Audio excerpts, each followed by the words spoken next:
नमस्कार।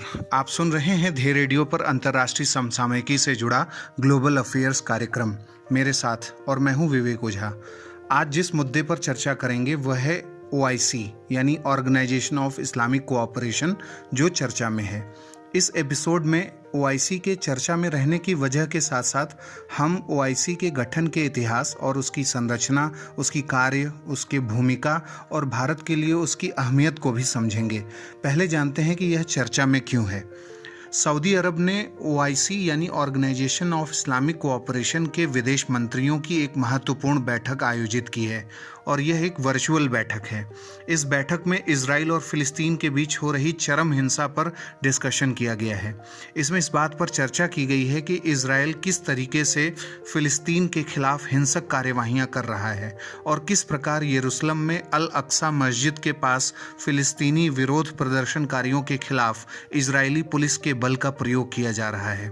अल अक्सा मस्जिद की पवित्रता को बचाए रखना मुस्लिमों के लिए एक बेहद सेंसिटिव और भावनात्मक मुद्दा रहा है। इस बात को इस मीटिंग में उठाया गया।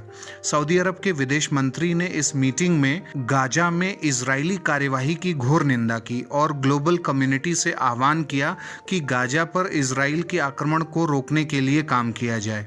सऊदी अरब ने फिलिस्तीनी अधिकारों का उल्लंघन रोकने की बात कही और इस बैठक में यह भी कहा कि शेख जर्राह यानी जो कि पूर्वी जेरूसलम में स्थित है, वहां से फिलिस्तीनियों को फोर्सफुली हटाने का विरोध किया। इस्लामिक पवित्र स्थलों की पवित्रता यानी सैंक्टिटी के वायलेशन का भी इजराइल ने विरोध किया। और इस मीटिंग में ईरान ने भी साफ किया कि वह फिलिस्तीनी अधिकारों की रक्षा के लिए तैयार है, और ईरान के रिवोल्यूशनरी गार्ड्स कुड्स फोर्स के कमांडर ने भी कहा कि वह फिलिस्तीन के साथ खड़ा हुआ है। ऑर्गेनाइजेशन ऑफ इस्लामिक कॉन्फ्रेंस, जिसे इस्लामिक सहयोग संगठन और शॉर्टकट में ओआईसी कहते हैं, संयुक्त राष्ट्र संघ के बाद दूसरा सबसे बड़ा अंतर सरकारी यानी इंटर गवर्नमेंटल ऑर्गेनाइजेशन है। इसमें 57 इस्लामिक सदस्य देश शामिल हैं जो विश्व के 4 महाद्वीपों से हैं। यह संगठन मुस्लिम विश्व की सामूहिक आवाज़ है, यानी ये collective voice of Muslim world कहा जाता है। यह विश्व के विभिन्न लोगों में अंतर्राष्ट्रीय शांति और सौहार्द को बढ़ावा देते हुए मुस्लिमों के हितों को सुरक्षित करने का लक्ष्य रखता है। अगर हम इस संगठन के गठन और इतिहास की बात करें तो इसके गठन का निर्णय 25 सितंबर 1969 को मोरक्को के रबात समिट में लिया गया था, जब जेरूसलम में अल अक्सा मस्जिद में आपराधिक आगजनी की घटना हुई। और संयोग की बात देखिए कि आज भी जब ये हिंसा हो रही है इजराइल और फिलिस्तीन के बीच में, तो अल अक्सा मस्जिद की जो पवित्रता है उसको बचाए रखने के मुद्दे पर ही दोनों के बीच में ये विवाद हो रहा है। इसे मुस्लिम हितों के विरुद्ध देखा गया था जब 1969 में इस पर हमला हुआ था। 1970 में जेद्दा में विदेश मंत्रियों के इस्लामिक कॉन्फ्रेंस की पहली बैठक आयोजित की गई थी, जिसमें यह निर्णय लिया गया था कि इस संगठन का एक परमानेंट सेक्रेटेरिएट जेद्दा में गठित किया जाएगा। तो इसका हेडक्वार्टर जेद्दा में ही स्थापित किया गया और इसकी अध्यक्षता एक महासचिव के द्वारा की जाती है। पहला इस्लामिक सहयोग संगठन चार्टर 1972 में एडॉप्ट किया गया था और इसमें इस संगठन के उद्देश्यों और सिद्धांतों के बारे में बताया गया था। वर्तमान जो इस्लामिक सहयोग संगठन का चार्टर है वो मार्च 2008 में सेनेगल की राजधानी डकार में ओआईसी के 11वें समिट में एडॉप्ट किया गया था, और इसमें 21वीं शताब्दी में मुस्लिम विश्व के हितों के संरक्षण और उससे संबंधित आवश्यकताओं को ध्यान में रखकर कार्य किए जाने पर बल दिया गया है। यह संगठन विश्व भर के 1.5 बिलियन मुस्लिमों का प्रतिनिधित्व करता है और इसका संयुक्त राष्ट्र संघ और अन्य अंतर सरकारी संगठनों के साथ परामर्शकारी और सहयोगकारी संबंध भी है। सदस्य राष्ट्रों के मध्य विभिन्न प्रकार के संघर्षों और विवादों के समाधान के लिए ओआईसी कार्य करता है और इस्लाम और मुस्लिमों के वास्तविक मूल्यों के संरक्षण और उसको बढ़ावा देने के लिए प्रयास करता है। इस्लामिक सहयोग संगठन ने मुस्लिम विश्व के हितों के संरक्षण के लिए एक 10 वर्षीय कार्य योजना भी अंगीकृत की है और यह 2016 से 2025 के लिए है। हाल के समय में ओआईसी ने एक नए कार्यक्रम को अंगीकृत किया है जिसका नाम ओआईसी 2025 है। इसमें मुस्लिम विश्व और मुस्लिम नागरिकों के हितों के संरक्षण के लिए 18 प्राथमिकता वाले क्षेत्रों और 107 लक्ष्यों पर ध्यान केंद्रित किया गया है। इस्लामिक सहयोग संगठन के प्राथमिकता वाले क्षेत्रों में शामिल हैं शांति और सुरक्षा, यानी इसकी बात करता है ओआईसी। फिलिस्तीन और अल कुद्स और अल अक्सा जैसे ये जो सेंसिटिव मुद्दे हैं इस पे बात करना। निर्धनता उन्मूलन, आतंकवाद निरोध, निवेश और वित्त से जुड़े मामले, कैसे इस्लामिक देशों में मुस्लिम विश्व में ये बढ़ें।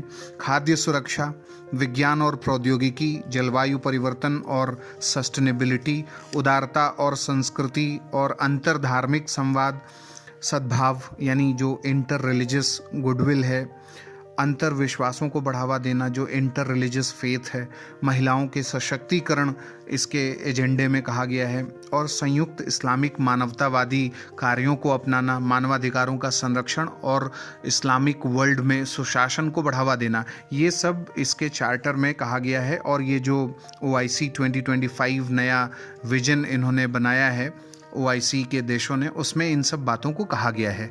इस्लामिक सहयोग संगठन का अगर स्ट्रक्चर देखें तो इस संगठन के प्रमुख निकायों में जो शीर्षस्थ निकाय है, जो एपेक्स बॉडी है, वो इस्लामिक समिट है और इसमें विदेश मंत्रियों की एक परिषद होती है, एक इसका जनरल सेक्रेटेरिएट आम सचिवालय होता है।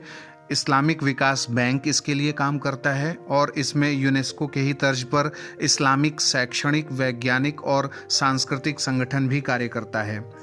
ओआईसी के सदस्य देश ब्रुनेई, इंडोनेशिया और मलेशिया भारत की एक्ट ईस्ट पॉलिसी के महत्वपूर्ण स्तंभ हैं और इंडो पैसिफिक क्षेत्र में भारत के व्यापक जुड़ाव भी हैं।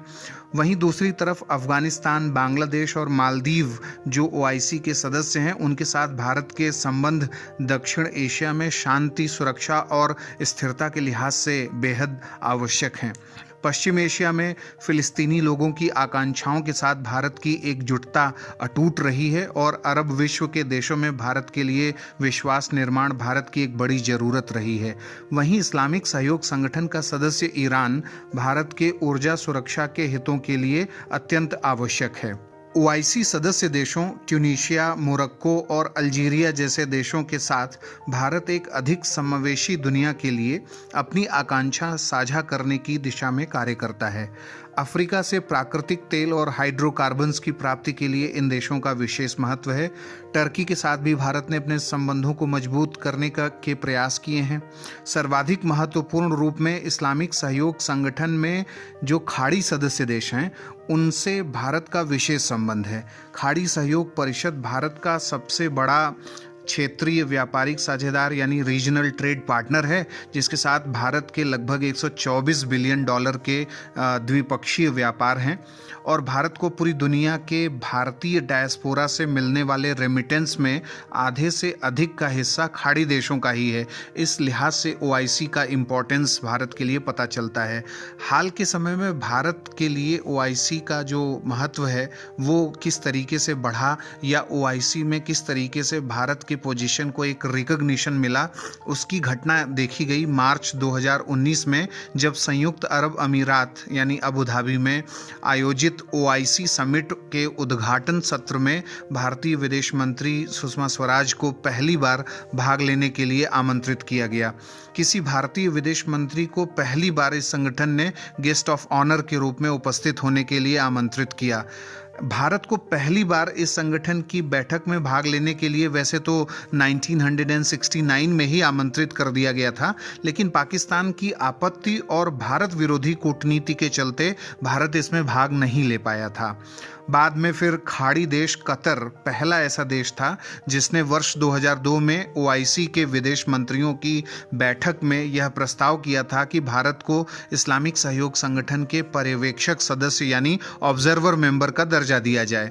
कतर का कहना था कि भारत में बड़ी मुस्लिम जनसंख्या निवास करती है, अतः वैश्विक स्तर पर मुस्लिमों के हितों के प्रतिनिधित्व में भारत को बड़ी भूमिका मिलनी चाहिए और ये जरूरी भी है। लेकिन पाकिस्तान ने कतर के इस प्रस्ताव को पारित नहीं होने दिया था। और फिर बाद में वर्ष 2018 में बांग्लादेश ने भी प्रस्ताव किया कि इस्लामिक सहयोग संगठन के चार्टर में संशोधन कर गैर मुस्लिम देशों जैसे भारत को पर्यवेक्षक सदस्य का दर्जा दिया जाए। अब बारी है आज के सवाल की। आपको बताना है कि हाल के समय में किस देश ने सऊदी अरब के नेतृत्व और ओआईसी की सुप्रीमेसी को चुनौती देने की कोशिश की है।